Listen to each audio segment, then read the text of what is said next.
নমস্কার। আজ আমরা দেখব ইপিএফ থেকে আপনারা কিভাবে টাকা উইথড্রল করতে পারেন। টোটাল প্রসেসটা স্টেপ বাই স্টেপ দেখানো হবে। তার সঙ্গে আপনাদের বলবো কিভাবে অ্যাক্টিভেশন করতে হয় বা কিভাবে ব্যালেন্স চেক করতে হয়, সেটাও এই ভিডিওতে কভার করা হবে।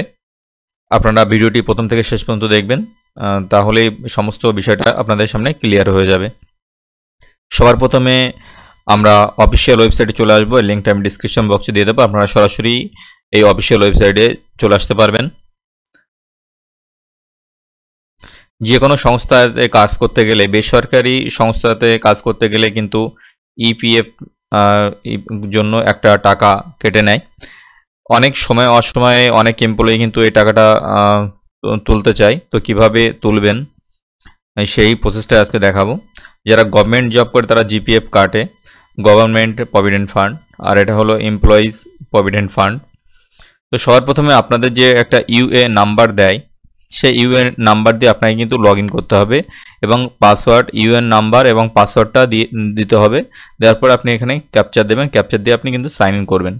তার আগে আপনি যদি আপনার ইউএন নাম্বারটাকে যদি অ্যাক্টিভ না করে থাকেন, তাহলে নিচে আসবেন। নিচে এখানে দেখতে পাচ্ছেন অ্যাক্টিভ ইউএনএন, তা এখানে ক্লিক করবেন। এখানে ক্লিক করার পর নতুন একটা পেজ আপনাদের সামনে ওপেন হবে। দেখতে পাচ্ছেন নতুন একটা পেজ কিন্তু ওপেন হয়েছে। এখানে সমস্ত ডিটেলস দিতে হবে। দেওয়ার পর আপনাকে গেট অথরাইজ পিন দিলে আপনার আধার রেজিস্টার্ড মোবাইল নাম্বার ওটিপি যাবে এবং তারপর কিন্তু আপনার যে ইউএন নাম্বারটা আছে সেটা কিন্তু অ্যাক্টিভ হবে। তো আমরা অ্যাক্টিভ করে নিয়েছি। আমরা লগ ইন করবো এবং কীভাবে টাকা উইথড্রল করতে হয় সেটা আমরা সেই প্রসেসটা দেখব। আমরা এখানে ইউএন নম্বর এবং পাসওয়ার্ড এন্ট্রি করে দিচ্ছি এবং ক্যাপচার দিয়ে আমরা সাইন ইনে ক্লিক করছি। সাইন ইনে ক্লিক করার পর আপনার কিন্তু দুভাবে এর অথেন্টিকেশন হয়। আপনার রেজিস্টার্ড মোবাইল নাম্বারে ওটিপি যাবে, সেই ওটিপিটা আপনাকে দিয়ে এখানে ক্যাপচার দিয়ে আপনি সাবমিটে ক্লিক করবেন। সাবমিট করার সঙ্গে সঙ্গে আপনার প্রোফাইল কিন্তু ওপেন হয়ে যাবে। আমি একটু বলে দিই এই প্রোফাইল সম্বন্ধে। আপনার এখানে কিন্তু দেখতে পাবেন মেম্বার প্রোফাইল। এখানে আপনার ইউএন নম্বর, আপনার নাম, ডেট অফ বার্থ, জেন্ডার এবং প্রোফাইল ইনফরমেশনে ক্লিক করলে আপনার প্যান, আধার, ব্যাংকের ডিটেলস সমস্ত দেখিয়ে দেবে। তো অনেক সময় থাকে যে অনেক এমপ্লয়ীদের প্রোফাইল কিন্তু আপডেট থাকে না। আপনি কিভাবে আপডেট করতে পারবেন? আপনি কিন্তু ম্যানেজে গিয়ে এখানে কিন্তু আপনি কন্ট্যাক্ট ডিটেলসটা আপলোড করতে পারবেন, কেওয়াইসি করতে পারবেন। আপনার যে নমিনি করতে চান আপনি যাকে, সেই নমিনিও কিন্তু আপনি সিলেক্ট করতে পারবেন।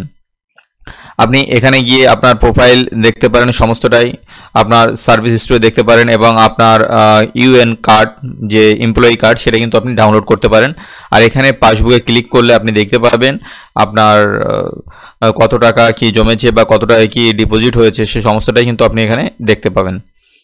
আর এই অ্যাকাউন্টে ক্লিক করলে আপনি এর যে পাসওয়ার্ড আছে সেই পাসওয়ার্ডটি আপনি চেঞ্জ করতে পারবেন।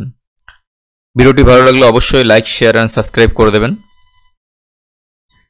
তো আমি উইথড্রলের রিকোয়েস্ট করব, যার জন্য আমাকে আসতে হবে অনলাইন সার্ভিসে। অনলাইন সার্ভিসে আসার পর আমাকে প্রথম অপশান ক্লেম করতে হবে। আমরা এখানে ক্লিক করব। এখানে ক্লিক করার সঙ্গে কিন্তু employee name, father name, date of birth, mobile number সমস্তটাই চলে আসবে। আপনার এখানে ব্যাঙ্ক অ্যাকাউন্ট নম্বর কিন্তু আরেকবার ভেরিফাই করে নিতে হবে। এখানে ইন্টার ব্যাঙ্ক অ্যাকাউন্ট নাম্বার বলেছে। এখানে আপনার যে ব্যাঙ্ক অ্যাকাউন্ট নাম্বার আগে থেকে পিএফে দেওয়া আছে সেই ব্যাঙ্ক অ্যাকাউন্ট এখানে দিয়ে দেবেন এবং ভেরিফাইতে ক্লিক করবেন। তাহলে কিন্তু আপনার ব্যাঙ্ক অ্যাকাউন্টটা ভেরিফাই হয়ে যাবে। ব্যাঙ্ক অ্যাকাউন্ট ভেরিফাই করার পর আপনাকে নিচে আসতে হবে এবং প্রসেস ফর অনলাইন ক্লেমে ক্লিক করতে হবে। এখানে আপনি আপনার মোবাইল নাম্বার এবং ইউএন নাম্বার এবং আপনার নাম, প্যান নাম্বার এবং ডেট অফ জয়েনিং সমস্তটাই আপনারা দেখতে পাবেন। আর এখানে আপনি একটা অপশন পাবেন I want to apply for, আপনি কী জন্য বা কীভাবে কোন ফর্মের মাধ্যমে আপনি অ্যাপ্লিকেশন করতে চাইছেন তার ডিটেলসটা এখানে দিয়ে দিতে হবে। তো আমি যেহেতু অ্যাডভান্সটা তুলতে চাইছি সেজন্য পিএফ অ্যাডভান্স ফর্ম 31 আমরা ক্লিক করব। ফর্ম 31-এ ক্লিক করলে আমার নিচে কিন্তু আরও অপশান খুলে যাবে। সিলেক্ট সার্ভিস, আপনি কোথায় এমপ্লয়ি ছিলেন বা এমপ্লয়ি কাজ করছেন তার ডিটেলস এখানে শো হবে। তো আমি এটা সিলেক্ট করে দিলাম। সিলেক্ট করে দেওয়ার পর আপনাকে কিন্তু এখানে পারপাস দেখাতে হবে কী কারণের জন্য আপনি অ্যাডভান্স এটা প্রয়োজন আপনি সিলেক্ট করবেন। আপনি এর মধ্যে থেকে যে কোনো আপনার প্রয়োজন অনুসারে কী জন্য তুলছেন আপনি কিন্তু এটা দিয়ে দেবেন। আপনি কত অ্যামাউন্ট তুলতে চাইছেন সেটা কিন্তু আপনারা এখানে দিয়ে দেবেন। সংখ্যা লিখে দেবেন। আর এমপ্লয়ি অ্যাড্রেস, এখানে কিন্তু আপনার অ্যাড্রেসটা আপনি দিয়ে দেবেন। এখানে সেই অ্যাড্রেসটাই দেবেন যেটা কিন্তু আপনার ব্যাঙ্ক অ্যাকাউন্টে মেনশন আছে, প্লাস আপনার প্রোফাইলও কিন্তু দেওয়া আছে, সেইটা সেই অ্যাড্রেসটা আপনারা দেবেন। তার আগে কিন্তু আপনার এই সমস্ত কাজ করার আগে আপনি কিন্তু প্রোফাইল, পিএফ এর প্রোফাইলটা ঠিকঠাকভাবে আপনি আপলোড করে নেবেন। তো সমস্তটা এখানে অ্যাড্রেস দেওয়ার পর আপনার এখানে স্টেট সিলেক্ট করে নেবেন। স্টেট সিলেক্ট করে নেওয়ার পর আপনি এখানে ডিস্ট্রিক্ট সিলেক্ট করবেন। ডিস্ট্রিক্ট সিলেক্ট করে আপনার এখানে সিটি এবং এখানে 6 ডিজিটের যে পিন নম্বর আছে আপনার ওখানকার পোস্টাল পিন, সেই পিন নম্বর আপনি এখানে দিয়ে দেবেন। দিয়ে দেওয়ার পর আপনাকে কিন্তু একটা পাসবুক বা পাসবুকের ফার্স্ট পেজ বা ব্যাংকের চেকবুক আপনাকে এখানে আপলোড করতে হবে। সেটা আপনি আগে থেকে স্ক্যান করে রাখবেন বা ফটো তুলে রাখবেন যাতে স্পষ্ট বোঝা যায় সমস্তটাই। করার পর আপনি নিচে আসবেন। নিচে আসার পর আপনি এখানে ক্লিক করবেন এবং গেট আধার ওটিপিতে ক্লিক করবেন। আপনার কিন্তু আপনার আধার কার্ডে যে মোবাইল নাম্বারটা দেওয়া রয়েছে সেই মোবাইল নাম্বারে ওটিপি যাবে, সেই ওটিপিটা আপনাকে এখানে দিয়ে দিতে হবে এবং ভ্যালিডেটে ক্লিক করতে হবে। আপনারা দেখতে পাচ্ছেন এটা কিন্তু পিএফ যেটা অ্যাডভান্স ক্লেম এটা সাকসেসফুলি ভাবে হয়ে গেছে। আপনারা ক্লিক হেয়ার করে পিডিএফটা আপনারা দেখতে পারেন বা ডাউনলোড করে রাখতে পারেন। পরবর্তী সময়ে আপনি অনলাইন সার্ভিসে গিয়ে ট্র্যাক ক্লেম স্ট্যাটাসে গিয়ে দেখতে পারেন আপনি যে অ্যাপ্লিকেশনটা করেছেন সেটা কি প্রসেসে আছে, কি স্ট্যাটাসটা কি আছে, লগ ইন করে আপনারা এখানে দেখতে পারেন এর মাধ্যমে।